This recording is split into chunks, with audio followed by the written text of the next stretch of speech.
आकाशात घेतला गेला आहे हा तोच तुम्ही त्याला जसे आकाशात जाताना पाहिले तसंच येईल. आता पहा,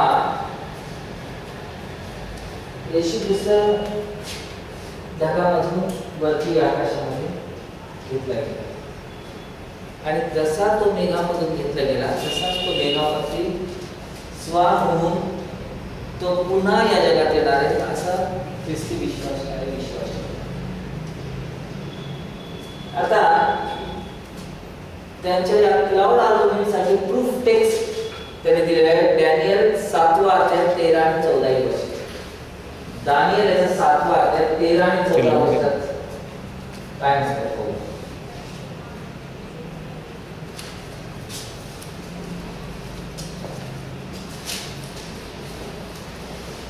तेव्हा मी रात्रीच्या दृष्टांतात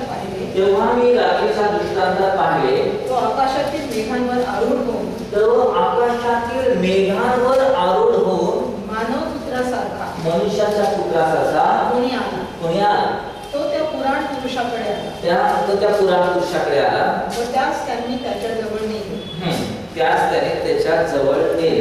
सर्व लोक, सर्व राष्ट्रे, सर्व भाषा बोलणारे लोक यांनी त्याची सेवा करावी म्हणून त्यास प्रभुत्व, वैभव व राज्य दिले. त्याला प्रभुत्व, वैभव आणि राज्य दिले.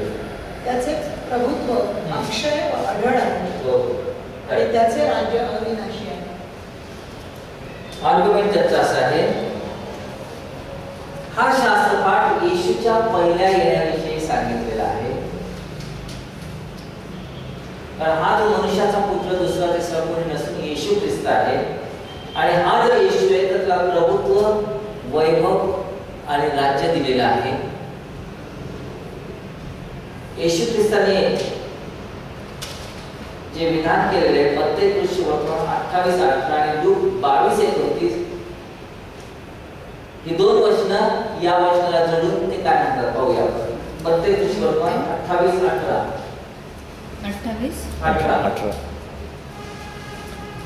लूक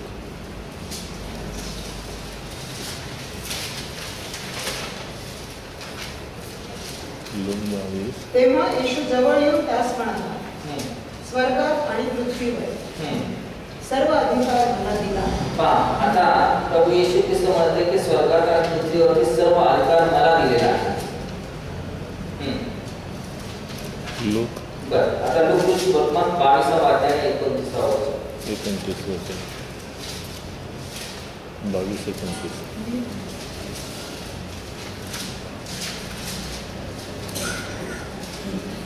जसे माझ्या बापाने मला राज्य नेमून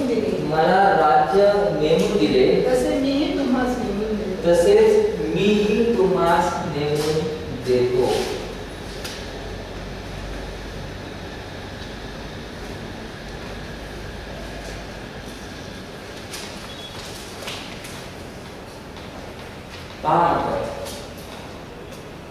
म्हणतात की हे जे वचन आहे दानियल 7वा अध्यायातलं हे येशूच्या सेकंड कमिंग बद्दल काही लोक वचन आहे असं म्हणण्याचा प्रयत्न करतील. पण येशूच्या पहिल्या येण्यातच येशू म्हणतो हे सर्व अधिकार पृथ्वीवर स्वर्गात मला दिलेला आहे. त्यामुळे येशू ह्या अधिकाराने आला, सामर्थ्याने आला, त्याला राज्य दिलं गेलं. हे येशूचं पहिलं येणं. मग दानियल म्हणतो की येशू जो या पृथ्वीवरती आला कसा आला तर मेघावरून आला. येशू तर मेघावरून आलेला आहे आणि वास्तविक तो मेघावरून आला म्हणजेच त्याने मानवी देहात जन्म जर घेतलेला आहे तर मेघ हे मानवी देहाचं फ्लेशचं सिम्बॉलिक आहे. आणि त्यामुळे येशूचं जे पहिलं येणं मेघावरती येणं म्हणजे फ्लेशवर येणं असं जर आहे ते येशूचं दुसरं येणं हे मेघावरती येणं आहे म्हणजेच येशू फ्लेशवर येणं. सेकंड टाइम आपण आकाशाकडे दृष्टी लावणार आहोत. पॉइंट त्याचा असा आहे की जर दानियल संदेशाच्या पुस्तकात असं म्हटलेलं आहे की येशू मनुष्याच्या पुत्राला मेघावरती आरूढ होऊन येताना पाहिला. तो मेघावर आला आणि त्यावेळेला जर त्याला प्रभुत्व, वैभव आणि राज्य दिलं गेलेलं आहे आणि येशू म्हणतो की 5 स्वर्गात आणि पृथ्वीवरील सर्व अधिकार मला दिलेला आहे. ते पहिल्या येण्याविषयी त्याचं वचन आहे आणि पहिल्या येण्यात तो मेघावरती आला म्हणजे सिम्बॉलिकली तो शब्द वापरलेला आहे. मेघ याचा अर्थ फ्लेश आहे आणि जर फ्लेश मध्ये आला तर सेकंड कमिंग हा देखील फ्लेश मध्ये येणार आहे. म्हणजे हा प्रश्न विचारून टाकला त्याने की अनसंग हॉर्न जो आहे हा तर नॉर्मल पद्धतीने या पृथ्वीवर जन्मलेला आहे. आपण प्रश्न जर असा केला असता की येशू मेघावरती येणार आहे, तुमचा अनसंग हॉर्नचा हॉस्पिटल मध्ये किंवा घरामध्ये नॉर्मल पद्धतीने जर जन्मला, देहात फ्लेश मध्ये जन्मला, तर ते पवित्र शास्त्राच्या विरोधात आहे. म्हणून त्याच्यावरची क्लुप्ती त्यांनी अशी काढली की मेघावरती येणं म्हणजे देहात येणं, coming in the flesh.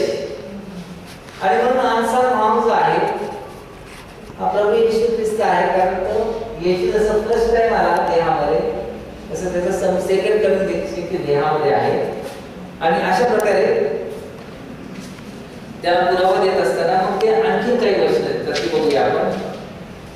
Every Lucas पत्र 12वा अध्याय आणि पहिलं वचन वाचा.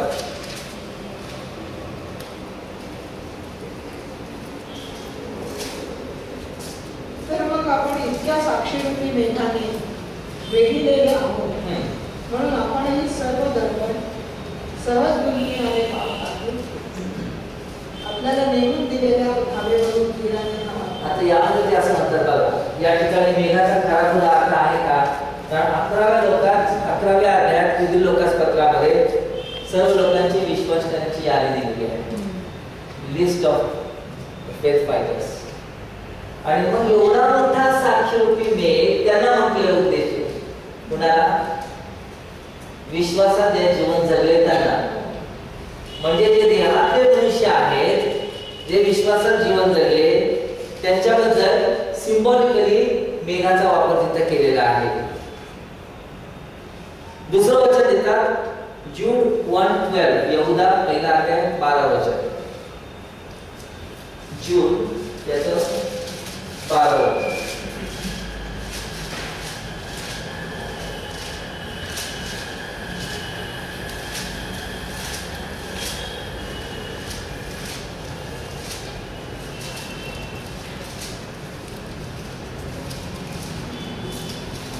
ते तुम्हाबरोबर जेवितात तेव्हा तुमच्या प्रीती भोजनात झाकलेले खडक असे आहे. ते मेंढपाळ असून जेवितांना खुशालपणे आपली घट देतात. ते वाऱ्याने वाहून नेलेले निर्जन मेघ, ते वाऱ्याने वाहून नेलेले निर्जन मेघ, हेमंत ऋतूतील फलही, दोनदा वेलेली समूह उपटलेली झाडे असे आहेत. ओके. आता ते म्हणतात पहा, या ठिकाणी काय सांगितलंय? वाऱ्याने वाहून नेलेले निर्जल मेघ, ज्याच्यामध्ये जल नाही, अशा प्रकारे हे मेघ आहे. जल नसलेले मेघ म्हणजे कोण? False prophet. जर फॉल्स प्रॉफिटला उद्देशून निर्जल मेघ असा शब्द वापरलेला आहे, तर ट्रू प्रॉफिट म्हणजे ज्याच्यामध्ये जल आहे असे मेघ म्हणजे ट्रू प्रॉफिट. मग हे जल म्हणजे काय? तर जल म्हणजे इटर्नल लाईफ, म्हणजे नव्याने जन्म पावलेले ज्यांना इटर्नल लाईफ मिळालेला आहे असे लोक देहातले म्हणजे कोण? जलयुक्त मेघ. म्हणजे मेघ या शब्दाचा अर्थ पहा, ते म्हणतात या ठिकाणी काय म्हटलं? जे देहातले विश्वासणारे आहेत ते, किंवा निर्जल मेघ म्हणजे देहातले अविश्वासणारे किंवा फॉल्स प्रॉफिट आहे. मग जर या ठिकाणी मेघाचा अर्थ आकाशातले मेघ असं घेतलेलं नाहीये, जर सिम्बॉलिकली वापरलेला आहे, तर येशूच्या दुसऱ्या येण्याच्या बाबतीमध्ये देखील तो मेघावरती येणार आहे, मेघासहित येणार आहे, म्हणजे तो देहासहित येणार आहे किंवा देहामध्ये येणार आहे असं त्यांचा अर्थ आहे. पॉइंट लक्षात आला का? आज